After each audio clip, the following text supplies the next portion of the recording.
Why are we seeing Americans being asked on the street to provide proof of citizenship in Minnesota? Is that targeted enforcement?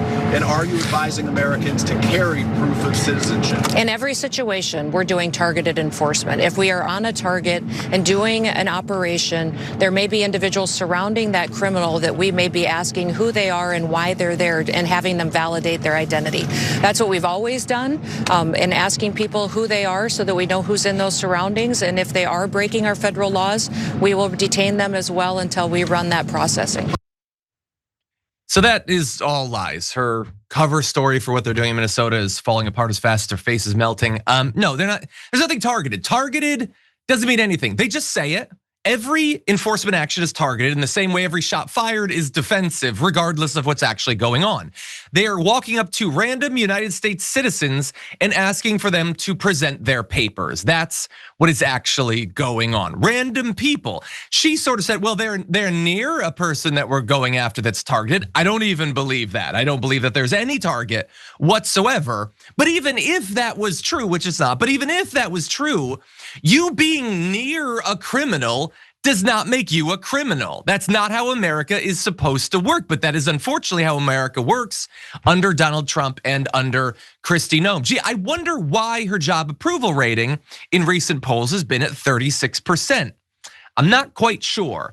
But in addition to having to present your papers, you have an increasing chance of being shot by one of Donald Trump's secret police. Yet another person was shot since our last show. A man was shot in the leg during an attempted traffic stop.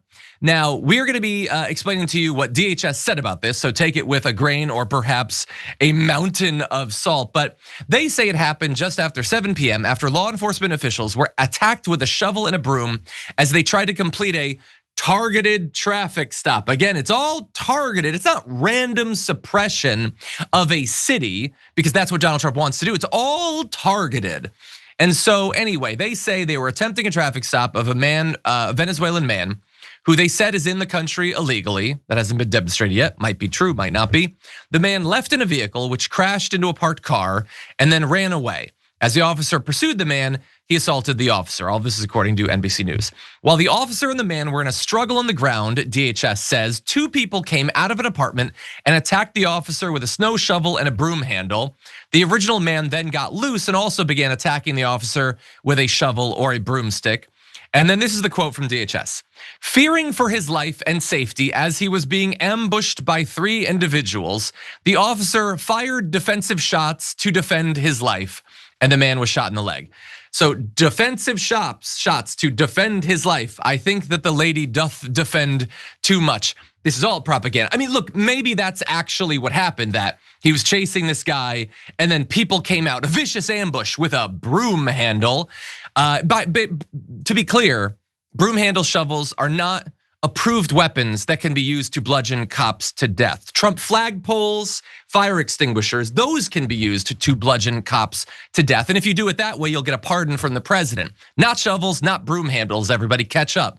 But anyway, so he had to do this, he had to shoot this guy. And at least in this case, he shot him in the leg. It's better than some of the stuff ICE has done recently in that area, I suppose. The man and the officer are in the hospital. The other 2 men are in custody, supposedly. Again, this is what they're saying. There is now, by the way, a phone call that has gone out, like the video of a phone call of a woman making it seem as if the man was shot while in his home. Again, a lot of misinformation can come out in the wake of these things, either in videos posted on Reddit or from statements from DHS. And so I'm not gonna jump to any conclusions, as I didn't initially with Renee Nicole Good, but we also know that these people are massive freaking liars and there's no reason to trust them. Viviana, what do you make of this? Bearing in mind this is the first on the show that you've commented on any of this stuff. I mean, gosh, it has been such a whirlwind, John. And it's hard to say that I'm surprised because we kind of have seen this leading up to this sort of Gestapo behavior. And I mean, the Supreme Court has already sort of authorized them to say, show me your papers to people that they think look to appear to be, on the surface, undocumented. I also don't know exactly what to believe when I first read stories. I got to dig a little bit deeper. I suggest that everybody continue to do what you're doing. I think that man fled into a house, and that might be why their confusion is. But it's a war zone. I mean, really, they're attacking us with broomsticks. Wasn't there a Disney movie about bed knobs and broomsticks or something? That doesn't sound that scary to me. These people have assault weapons, tanks, and they're afraid of people fleeing them. And then it's right at this cusp of like, show us her papers. She didn't answer it, John. The answer is yes, Kristi Noem. The answer is yes, people should be carrying their papers. That's what you want. So say it. Yeah. No, 100%. That is simply the truth. And by the way, we are focusing on Minnesota. A lot of people are, but to be clear, this is not the only place where ICE is out in force right now. They're out in a number of other blue states. I know Illinois has quite a bit going on. I've read some stuff about Ohio. I also know Texas has a lot of ICE enforcement going on. LA actually just had some ICE enforcement. Now, they didn't dispatch their 3,000 goons to cause as much chaos as possible. I'm sure they'll do that in LA again, don't worry.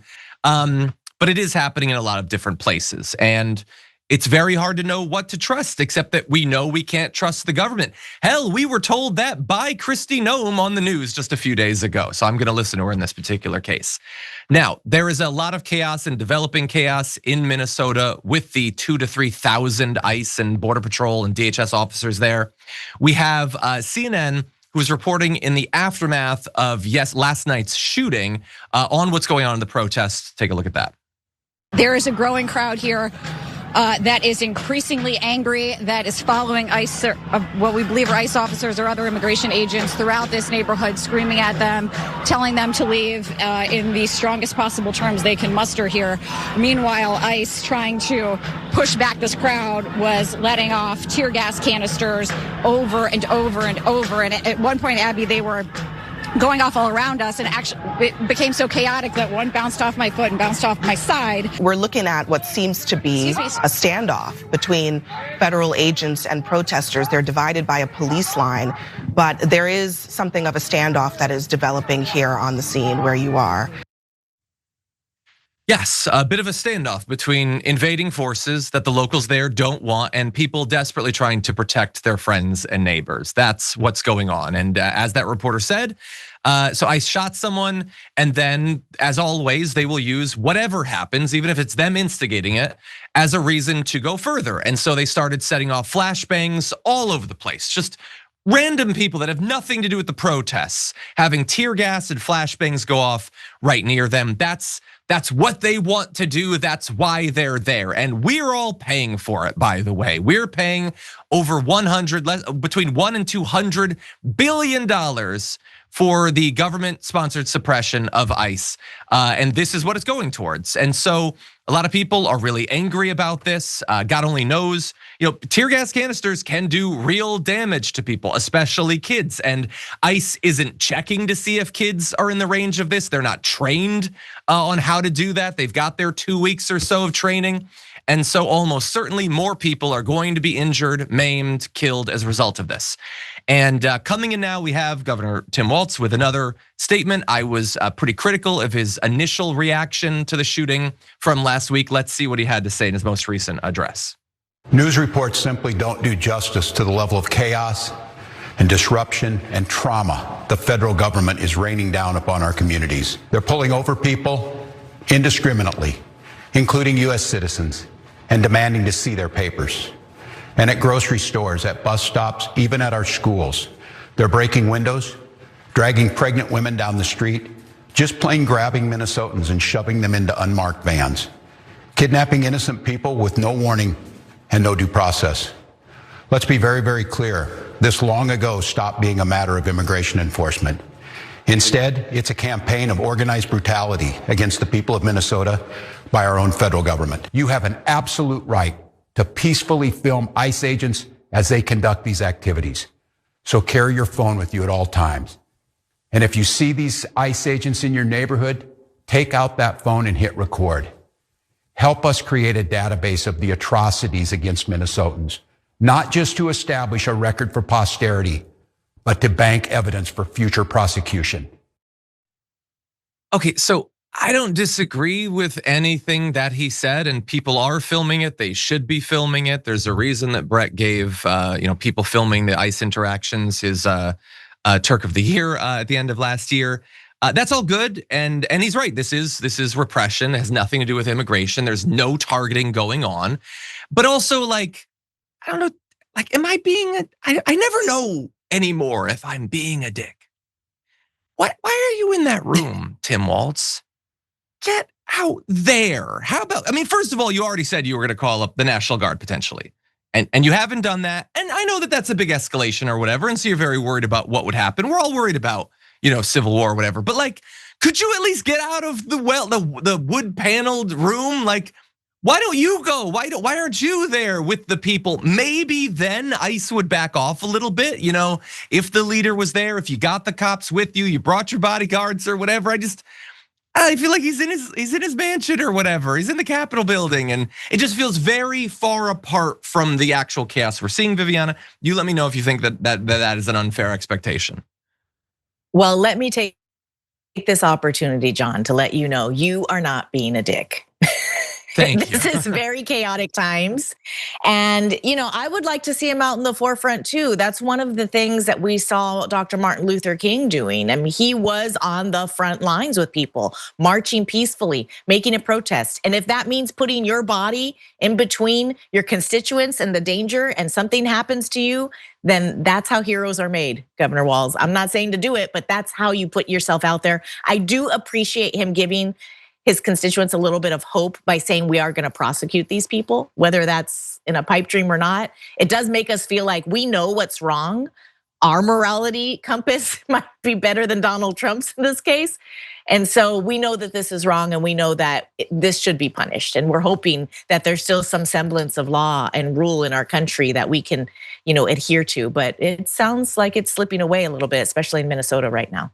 Yeah, and we're all worried about what's happening right now, but we also know that this is a prelude to what they're going to be doing later on this year to try to manipulate the elections. And for Walt specifically, he was a soldier for years and years. I'm not like, I don't know, what would be someone who, like, I'm not like Maxine Waters, throw yourself on top of that car. Like, I'm not, like, he's a soldier. And also, he's not even running for re-election. It's not like he really has to, like, politically, how will this play with like the polls? You're not running again, dude. Get out there, you're freed up. You're a lame duck, but you don't have to be. You could be some other kind, you could be a brave duck, Tim Walz, okay? Because you don't need to run again. So get out there and support people. And you know that he's still got his eye on future elections. Maybe do something to earn consideration when you run in 2028 or whatever it is that you're going to do.